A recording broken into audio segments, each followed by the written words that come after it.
Terus, gimana Mas? Apakah mau kamu kembalikan besok? Ya gimana, Red? Orangnya aja udah mahaki.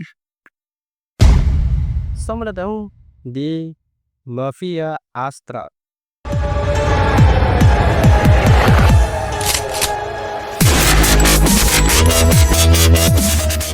Saya akan menceritakan buat kalian sebuah cerita-cerita horor yang mungkin tidak pernah kalian dengar sebelumnya. Di kesempatan kali ini, saya akan menceritakan sebuah cerita antara hubungan manusia. Cerita ini adalah cerita tentang Ratna dan suaminya Egi yang seorang driver ojek online.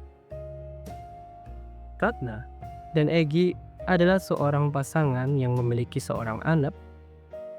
Meskipun dalam kondisi ekonomi yang sulit, Ratna tetap setia dan tetap bangga dengan suaminya Egi. Ya, meskipun penghasilan sebagai driver ojek online itu masih dibilang cukup rendah lah ya teman-teman ya. Tapi Ratna tetap setia dengan Egi karena Egi itu orangnya sangat bertanggung jawab. Namun, itu semua berubah saat Egi membawa sebuah bingkisan. Barang apa itu Mas? Oh, orderan nggak jelas ini. Masa alamatnya ngawur? Waktu ku samperin nih, gak ada loh rumahnya. Aku udah coba tanya ke tetangga-tetangga sebelah, tapi mereka bilang itu alamatnya fiktif banget. Jadi ya udahlah, ku bawa pulang aja. Pola dikembalikan aja sih Mas. Jauh banget mah. Besok aja lah ya. Udah malam juga ini. Egi pun bergerak menuju sofa, meluruskan kaki-kakinya yang lemas, yang sudah lelah karena pekerjaannya.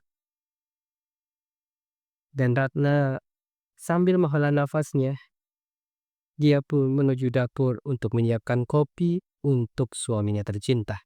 Hingga Rat, Rat, coba ke sini.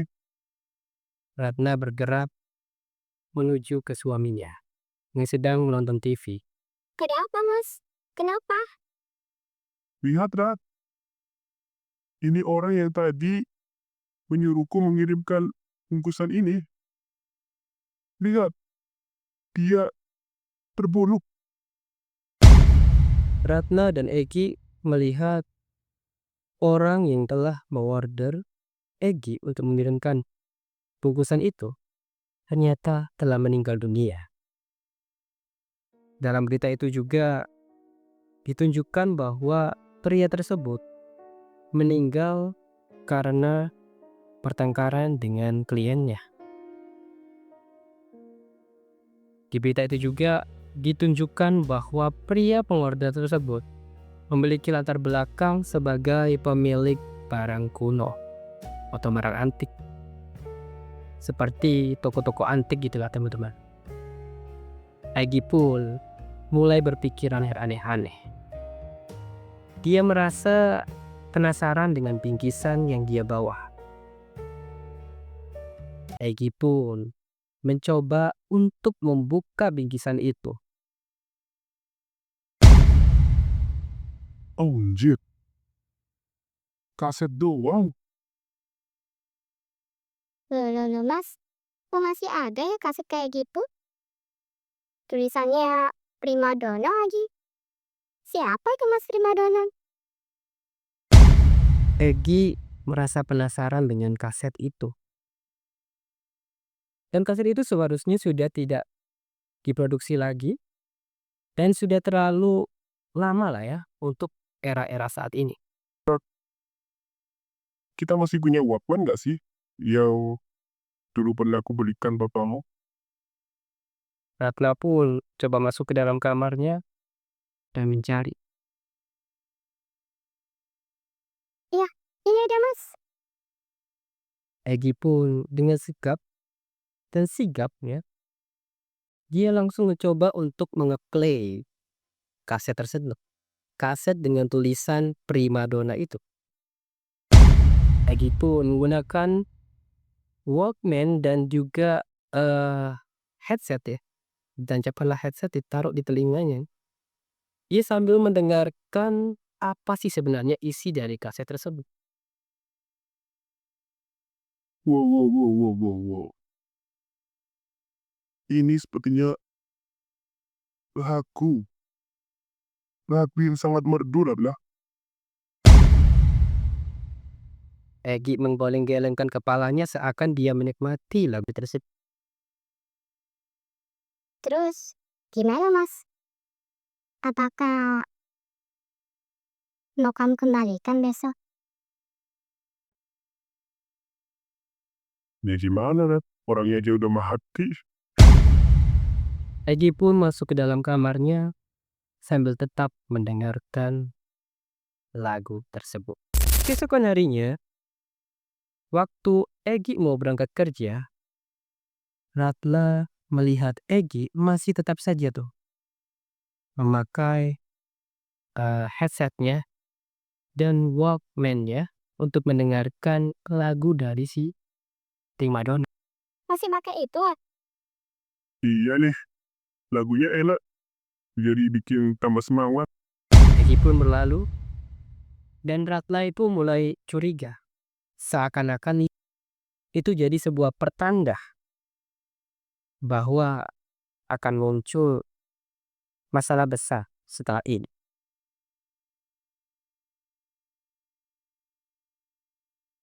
Loh mas, kok nggak berangkat kerja? Egy selonjoran di sofa sambil tetap mendengarkan lagu rekaman itu. Iya, Rat. Aduh, lagi capek, Rat. Kayaknya badan kayaknya aku. Oke. Aku ke pasar dulu ya. Mas, tolong jaga anak kita. Ratna pun pergi ke pasar dan meninggalkan Egy di rumah. Tak lama kemudian Ratna kembali. Ratna semakin kecewa melihat suaminya Egy masih terdiam di sofanya sambil tetap mendengarkan lagu itu. Mas, kok diam aja sih? Lihat itu. Kau tak dengar tak anakmu nangis?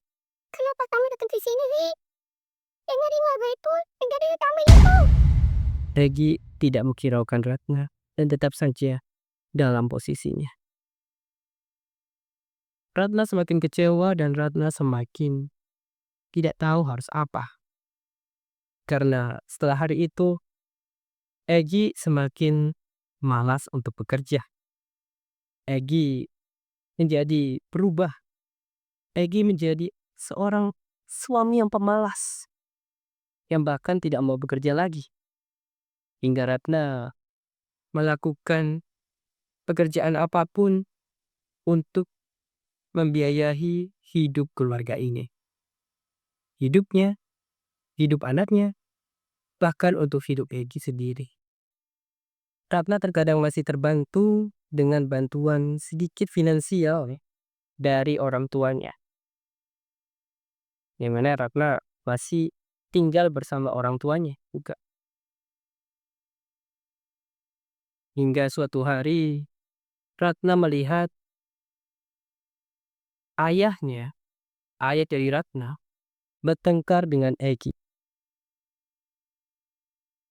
Terjadi pertengkaran yang sangat besar, hingga membuat Ratna pun bertanya kepada Egy. Apa sih sebenarnya? Kenapa kalian bertengkar? Bapakmu dulu gak izin ambil Walkmanku dan dengerin lagu itu. Dasar tua bangka. Dasar penantu pelit. Kamu dengarkan sendiri lagunya tanpa berbagi kepadaku. Kamu tuh tinggal di rumahku tahu. Ratna semakin bingung dengan kelakuan dari Egy Dan sekarang ketambahan bingung dengan kelakuan dari ayahnya. Ini semua semakin kacau dan membuat Ratna semakin bingung apa yang sebenarnya terjadi. Apakah ini semua karena rekaman itu? Apa sih suara dari rekaman itu? Semerdu itukah rekaman itu? Sehingga membuat semuanya berubah. Membuat keluarganya yang selama ini harmonis berubah menjadi berantakan. Suatu ketika, saat Egi sedang mandi, Ratna pun mengendap-endap dan mencoba mengambil Walkman Egi dan mencoba mendengarkan. Namun, Weh. Mau apa kau? Dasar istri gak tahu malu. Bisa rusak kamu kaset itu. Jangan kamu pegang-pegang. suara teriakan Egi menggema di seluruh rumah. Hingga ayah Rahmatku keluar sambil membawa sebuah parang. Woi, Egi. Berikan rekaman itu padaku. Dasar tua bangka. Egi dan ayah Ratna pun bertengkar, bergelut bukan karena Ratna, tapi karena rekaman itu. Ratna yang pikirannya sudah kacau. Dia pun menggendong anaknya dan pergi keluar dari rumah itu. Ratna berlari dan menuju ke kantor polisi terdekat dan melaporkan perkelahian ayahnya dan Egi, suaminya. Polisi pun mengerahkan petugas-petugasnya untuk mendekat ke arah TKP. Tapi sayangnya mereka kembali dengan berita buruk. Maaf, kami menemukan suami dan ayah ibu sudah tewas. Mereka berkelahi sampai meninggal. Ratna mendekat anaknya sambil menangis. Semua ini gara-gara rekaman terkutuk ini. Saya tidak bisa membayangkan, Bu, bagaimana perasaan ibu. Suami ibu berubah karena jatuh hati pada merdunia primadona itu. Pasti ibu sebagai seorang istri merasa terhianati ya. Tidak. Bukan karena itu. Aku tidak mengerti. Maksud ibu? Aku sudah mendengarkan rekaman itu. Sama sekali tidak ada nyanyian. Apapun suara merdu. Dan kaset itu. Ya ada. Dari teriakan kesakitan. Seperti cerita. Yang tangisan seseorang yang sedang disiksa. Dan dibunuh. Dan cerita pun berakhir. Ini bukan cerita horor tentang hantu. Ataupun cerita horor tentang monster. Ini adalah cerita horor mengenai pasangan yang berubah karena sebuah kaset. Terima kasih buat kalian yang sudah menonton videonya sampai saat ini. Saya, Mafia Astrang, sangat bangga kepada kalian. Silakan aja klik follow dan terima kasih. Kita akan jumpa lagi di kasus misteri selanjutnya. Mafia Astrang pamit. Bye-bye.